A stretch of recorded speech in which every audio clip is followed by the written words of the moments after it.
Welcome back, y'all. This is what am I on? Day 3.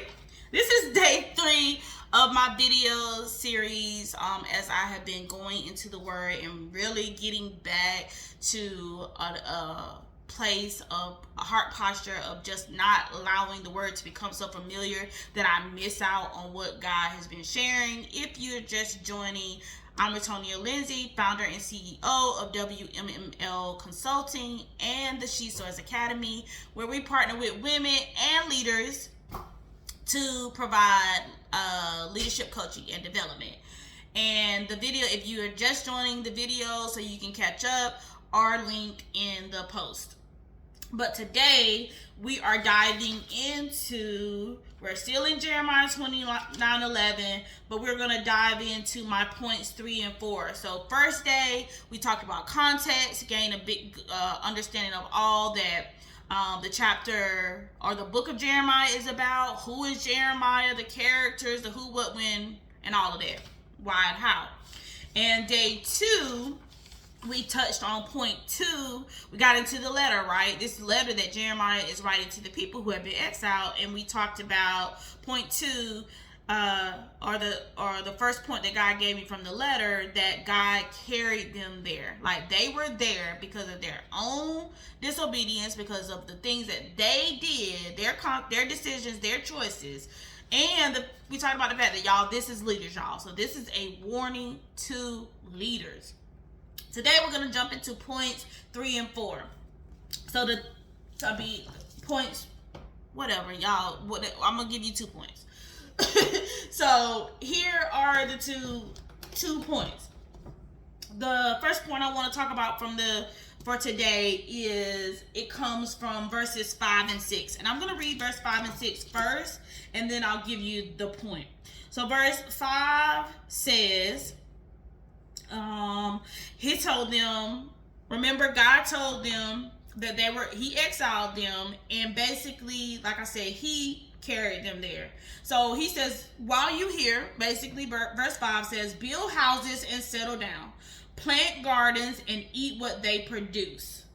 Verse 6 says, marry and have sons and daughters.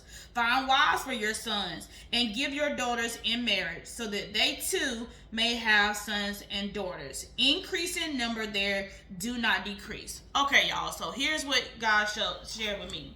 He said, God was telling them in verses 5 and 6, he was like, you might as well get comfortable, because you ain't going nowhere no time soon. And yes, I said ain't.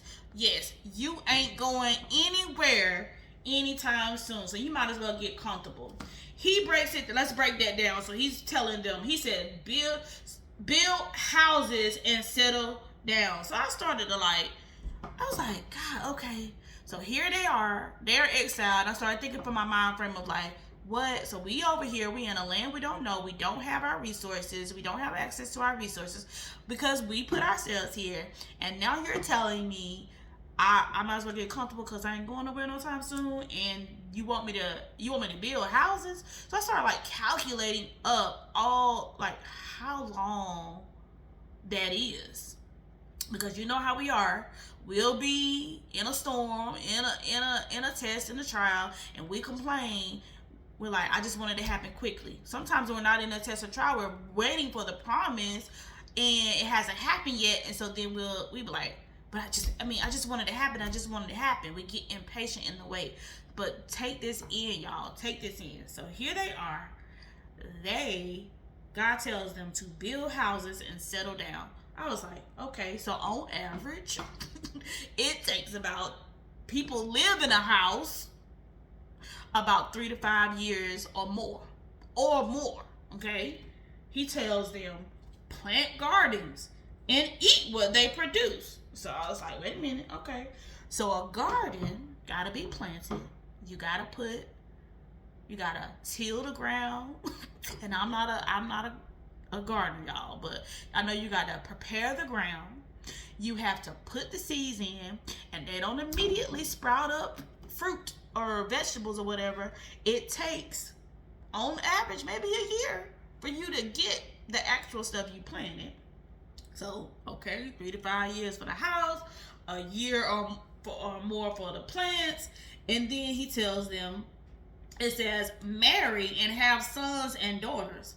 Find wives for your. So, marry and have sons and daughters. Let me stop there. Marry and have sons and daughters. That means I got to marry and have a child. Well, we know on average, it takes about 9 months for a child to be born. Then he goes on to say, find wives for your sons and give your daughters in marriage so that they too may have sons and daughters. So here we are. So you want me to raise these children,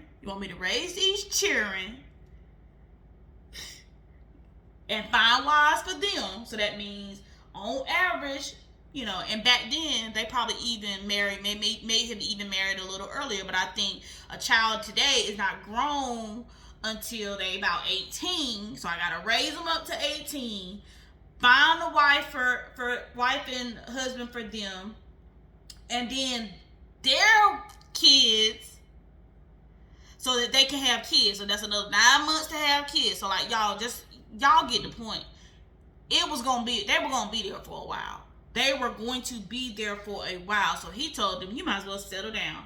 Settle down, because this is not going to be a short ride. You are going to be here for a while. You are going to feel it because it's uncomfortable, because it's not what you're used to. And it is because of your own choices. Y'all, I was like, what? Okay, so that's the first point I want to talk about. God told them, like, you're going to be here for a while. The second thing I want to mention from this is that God not only tells them you're going to be here for a little while, but he tells them to multiply even in their punishment. He tells them to multiply. So verses 6 says, going back to verse 6, the end of verse 6 is where it says, increase in number there, do not decrease. Also seek the peace and prosperity of the city to which I have carried you into exile. I was like, okay. Increase and don't decrease. So that means like multiplication. We already know previously he said, the increase is going to come from them having sons and daughters, them marrying, them having sons and daughters, and then their sons and daughters having sons and daughters. So that's the increase of that, right? So I was like, well, you can look at this two ways. Okay, I'm here, but at least he says it's not gonna decrease. He said don't decrease. So I was like, that means that ain't nobody gonna die here. We gonna all make it to the promise. And so I was like, that could be a good point, right? That could be good. But like I said, he's telling them to multiply. So then it goes on to say, seek peace and prosperity of the city. Seek peace and prosperity of the city. So I was like, okay, so all right, so I'm in the city, even though I don't really know anybody, and I'm in exile. I am going to be at a state of peace. So for those of us talking about, I just need to protect my peace for everything. And I'm not talking about like abuse. I'm not talking about the extreme. I'm talking about those of us saying, get mad because somebody said something to you didn't like, or they do something to you didn't like. I need to protect my peace. And so then you cut people off. I've done it. You know what I'm saying? I've been there. So I'm not judging. I'm saying to you, like, God is telling them, even though you are in a place that you don't really want to be because of your choices, that there still is peace. So you don't have to protect your peace. God has already given it to you. You just got to activate it. So it's nothing, and sometimes you can't escape from the thing. So what you gonna do? You gonna sit there and whine and complain? You gonna sit there and make a situation worse? No, he said, I'll give you peace in the midst of it, and prosperity. and I'm gonna bless you.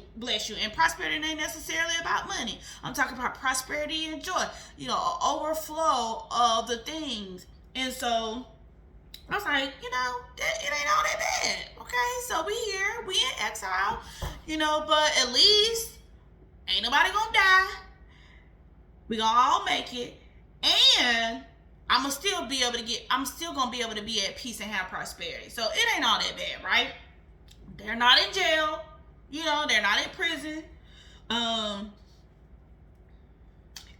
And so I thought about, like, if they're going to be able to prosper, that means that in some way they're going to be able to obtain some wealth. For one, you got to have something to be able to build a house.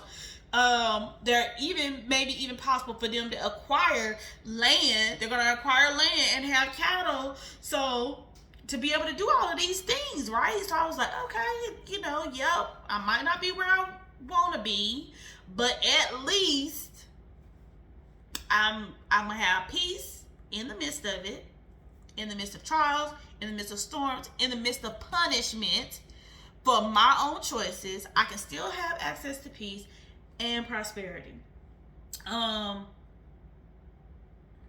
He tells them, because he goes on to say, so increase in numbers, do not decrease. Seek the peace and prosperity of the city. It's there. It's there in the situation you're in. It is peace and prosperity there. And then he tells them, it says, pray to the Lord for it, because if it prospers, you too will prosper. So I thought about this, the idea of, like, yeah, I'm basically being a good steward of what I'm given. I'm serving in the space that I'm in, even though I don't want to be here, even though it's uncomfortable, all of the things. But because if this place that I'm in prospers, because as a child of God, as a believer, as an anointed vessel, when you go into spaces, you have the ability to be able to shift it. And so if you go in with the right heart posture, if you go in with the right mind, you can even shift it to the point that not only will you prosper, but the environment you're in, the people you're around will prosper too.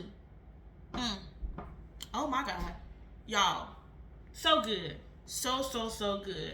And I thank him for it. I thank him for reminding me of it. I thank him for helping me to see the fact that I was wrong in error, and that I needed to get myself back together. I really do thank him. I thank him for it. And so, yep. Okay, y'all. So that's the end of this video. Tomorrow we are going to dive into the last point. And so join me back tomorrow. Y'all have a blessed day. I hope you take what has been said and really allow it to, like, rest in you, reflect on it, and use it for whatever situation you might be in, or the situations to come. So, like I said, see y'all back tomorrow for day 4, and we'll finish up the points. Bye.